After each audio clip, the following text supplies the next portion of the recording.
Ragam Informasi Channel mempersembahkan menyampaikan informasi berkaitan dengan pengungkapan tindak pidana narkotika yang ada di Provinsi Nusa Tenggara Barat. Dan tadi sudah disampaikan bahwa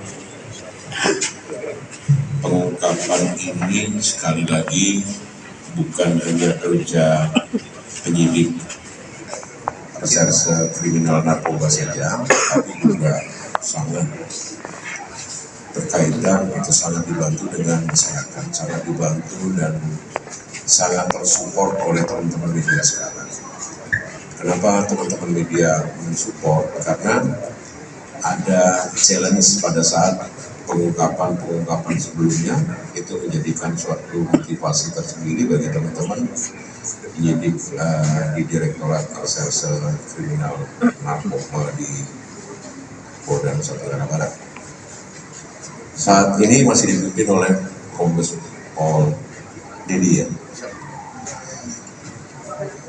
Teman-teman sekalian, kalau kita lihat di Undang-Undang Pokok Kepolisian Nomor 2 Tahun 2002 itu ada pasal 13 B. Di situ tertera jelas salah satu tugas pokok fungsi dari Polri adalah penegakan hukum. Nah, hari ini kita akan coba sampaikan yang tadi berkaitan antara bulan Maret dan April 2023 bahwa Polda Nusa Tenggara Barat dan hal ini Direktorat Reserse Narkoba bisa mengungkap 21 kasus, 21 tersangkanya 23 orang. Kalau yang di depan ini 22, berarti satunya kemana gitu ya.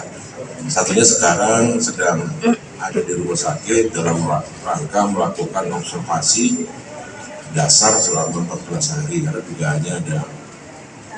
dugaannya mengalami sakit dan kita bantarkan.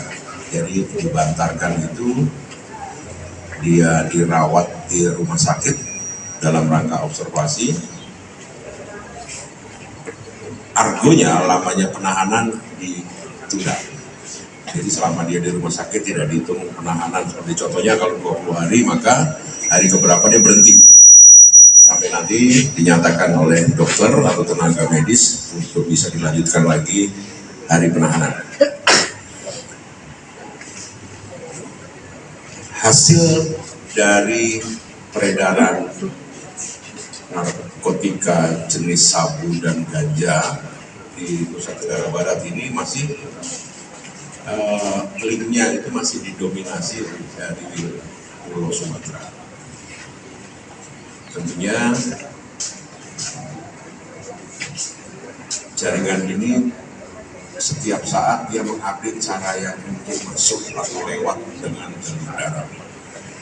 Itu yang didapat di awal dalam pengungkapan selama bulan Maret sampai dengan April 2023. Berkaitan dengan jumlah kasus yang 21, maka didapatlah sabu seberat 1.629,32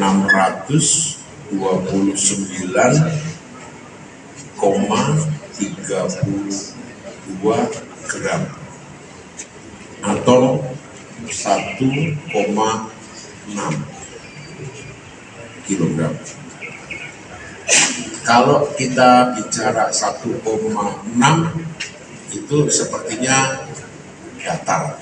Tapi kalau kita coba dalami dari 1,6 itu dengan perhitungan yang sudah ditentukan dari Mabes ya atau dari pusat, bahwa 1 gram itu bisa dikonsumsi oleh 4 orang.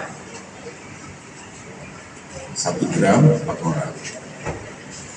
Maka kalau 1,6 kilogram itu bisa dinikmati atau digunakan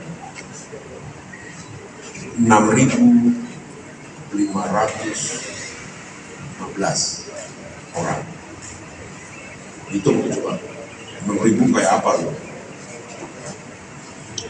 6.516 orang. Banyak kan? Banyak. Kemudian kerugian kalau dinilai di awal atau ditaksir 2,2. Kalau tadi sabu, nah sekarang kita bicara ganja. Ganja itu 9.891,611 gram atau 9,8 kilogram. Kalau dihitung seperti yang tadi sabu, maka 1 gram ganja digunakan untuk 1 orang, atau sama dengan barang bukti tadi bisa digunakan oleh 9.891 orang. Itu kalau hitungan dari beratnya barang bukti, baik itu sabu ataupun ganja. Kemudian selain dari barang bukti sabu dan ganja juga disita dalam proses penyidikan itu uang tunai 9,929 juta. Kemudian handphone 27 dengan berbagai tipe dan merek. Sepeda motor ya, ada 5. Berkaitan dengan dugaan atau persangkaan dari para tersangka ini adalah pasal 111, 112, 114, 111, 132, coba ya, di Undang-Undang 35 tahun 2009 tentang narkotika. Pidana paling maksimal bisa dipidana dengan pidana mati atau pidana penjara seumur hidup. Jadi selama dia hidup itu dia bisa selesai setelah dia tidak hidup. Atau paling lama bisa 20 tahun. Itu yang gambaran umum, nanti secara teknis akan dijelaskan oleh Pak Direktur Reserse Kriminal Narkoba. Kembali lagi, saya sebagai Kapolda sangat membutuhkan informasi dari teman-teman media, sangat membutuhkan kerjasama dengan masyarakat Nusa Tenggara Barat.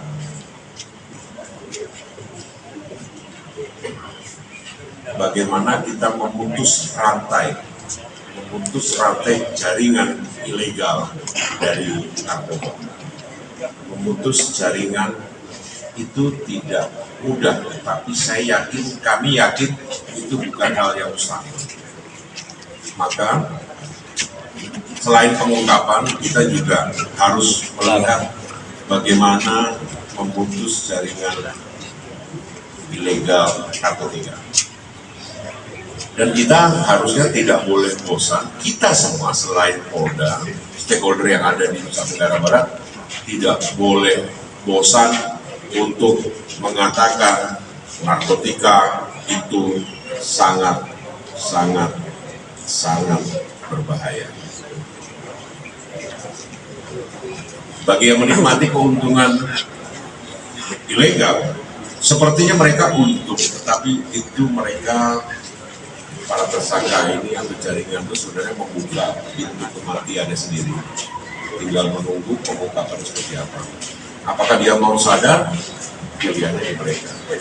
Tapi disampaikan pengalaman bahwa berusaha di narkotika itu adalah selamat datang di kehancuran atau di kematian karena menggunakan, jika dia tidak menggunakan. Sementara itu yang bisa saya sampaikan. Terima kasih Pak Kombes Pol Iwan, silakan. Mengamplifikasi kepada seluruh warga Nusa Tenggara Barat bahwa peredaran narkoba ini adalah pidana yang luar biasa ya. Luar biasa menyengsarakan. Maka kalau kita tadi perhatikan, ada salah satu orang alamatnya ini yang buat 111 tanaman ya kan, ganja ya, mushroom itu tanaman. Itu alamatnya di Gili Air. Teman-teman tahu kan Gili Air? Itu yang kita juga bisa nggak kita bersama-sama kalau kita lihat pengamanan Gili Trawangan, Gili Meno, Gili Air itu pengamanannya ketat sekali ya. Gitu, senyum dikit ini nggak lewat. Itu bukan pelabuhan, itu dermaga. Itu dari mana aja bisa masuk. Itu yang diusulkan waktu itu Kapolres Lombok Utara, One Gate System. Gak bisa sendiri kita polisi, kita harus sama-sama One Gate System untuk membuat daya tangkal yang ada di situ. Kalau daya tangkal sudah ada di tingkat yang paling bawah, maka peredaran ataupun kegiatan yang sifatnya ataupun namanya kejahatan itu pasti bisa diredam dengan maksimal. Jadi kembali lagi kita mengajak semua, ini Gili Air. Mana yang orang Gili Air ya? Kamu asli mana? Gili Air. Ada kan? Kita tidak pernah paham itu atau sering lupa itu. Udah berapa jam melakukan kegiatan ini? Dari kapan? 2000? Ini mushroom ya? Hah? Dari 2002? Hah? 2 tahun yang lalu. Oke, terima kasih dulu. Salah satu contoh itu ya, jadi kita harus bersama-sama kita melakukan kegiatan pengawasan atau lebih tepatnya adalah daya tahan untuk menangkal di paling bawah. Itu aja pesan saya, mudah-mudahan kita NTB ini tidak terus masih dibandingi dengan peredaran narkotika ini. Ini yang terungkap, yang tidak, atau yang belum terungkap. Bagaimana kita bisa merasakan akibatnya yang seolah-olah mereka ini adalah hanya untuk keperluan kehidupan berekonomi, menurut saya tidak, karena itu kejahatan yang serius. Itu saja, terima kasih. Baik, terima kasih.